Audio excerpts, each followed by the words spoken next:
தளபதி விஜயண்ணன் பேச்சை கரூரில் காண சென்ற கூட்டம் உண்மையான கூட்டம். அதை நான் ஏற்றுக்கிறேன் நண்பர்களே, இல்லைலாம் சொல்ல முடியாது. யாரையும் யாரை பற்றியோ குறை சொல்லலாம் முடியாது. அந்த கூட்டம் உண்மையான கூட்டம். ஓகே, நான் அதை ஏற்றுக்கிறேன். வயதில் பெரியவங்க, கர்ப்பிணி பெண், குழந்தைகள் இவங்களெல்லாம் பக்கத்தில் கூட்டிகிட்டு போனது தான் தப்புன்னு நான் சொல்லுவேன். நீங்கள் பார்க்க போனது ஓகே, கொஞ்சம் தூரத்தில் ஒரு சேஃப்டியான இடத்துல நின்று அவரோட பேச்சை கேட்டிருக்கலாம், ரசிச்சிருக்கலாம், அதெல்லாம் பண்ணியிருந்துருக்கலாம். இன்றைக்கி இத்தனை பேர் இறந்ததுக்கு யாருமே பொறுப்பு இல்லை அப்படின்னு தான் நான் சொல்லுவேன். நண்பர்களே, கூட்ட நெரிசலில் ஒரு ஆபத்துகள் நடந்துருச்சு, நான் இல்லைன்னு சொல்லலை.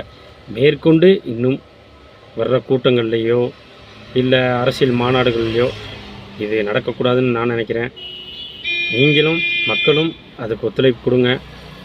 எந்த தலைவர்கள் வந்தாலும் அவர்களை நானும் தான் பார்க்க போவேன். எங்கள் ஊருக்கு எந்த தலைவர் வந்தாலும் நானும் தான் முன்னாடி ஓடி போய் அவரை பார்க்கணும், பக்கத்தில் போய் நின்று ஃபோட்டோ எடுக்கணும் அப்படிலாம் நினைக்கிறது தான், இல்லைன்னு நான் சொல்லலை.